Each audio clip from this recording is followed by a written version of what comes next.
ఇక పవన్ కళ్యాణ్ గారు ఆయన మీద ప్రొఫెసర్ నాగేశ్వరరావు గారు ఒక మాట మాట్లాడారు. అట్లనే నిన్న మన పాశం యాదగిరి అన్న ఒక మాట మాట్లాడారు.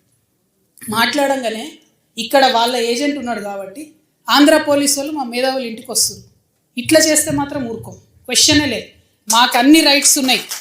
మేము అనుకున్నది మేము ఖచ్చితంగా చెప్తాం. రాజకీయంగా దమ్ముంటే దాన్ని ఎదుర్కోండి. మీ కాడ రాజధాని కట్టుకున్నాడు రాదు శాత కాదు, కానీ ఇడికి వచ్చాట తెలంగాణ నవనిర్మాణం చేస్తాడు. మా పని మేము చేసుకుంటాం, మా నిర్మాణం మేము చేసుకుంటాం, మా కథలు మేము పడతాం.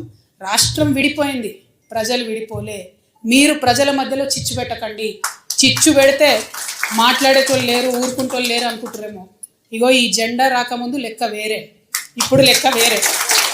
టీఆర్ఎస్ 2.0 ఇక్కడ, టీఆర్ఎస్ 2.0 ఇక్కడ పెట్టుకుంటే మాత్రం మంచిగా ఉండదు. ఇదివరకు ఒకసారి పెట్టుకున్నారు, రాష్ట్రం వచ్చింది. ఈసారి మూతి పనులు రాలిపడతాయి. కాబట్టి మీరు మా ప్రజల్ని తక్కువ చేసి మాట్లాడడం, మా మేధావుల మీద చేయాలనుకోవడం, లేనిపోని సాంస్కృతిక పెత్తనం మా మీద రుద్దాలనుకోవడం, మీకు అక్కడ రాజధాని కట్టుకోవడం చేతగాక మీ పొలిటికల్ పంచాయతీలను తీసుకొచ్చి మా మీద రుద్దడం. ముందు మీ రాజధాని కట్టుకోండి. మా జిహెచ్ఎంసీ ఎన్నికలలో పోటీ చేసే విషయం మీరు మళ్ళీ ఆలోచిద్దాం.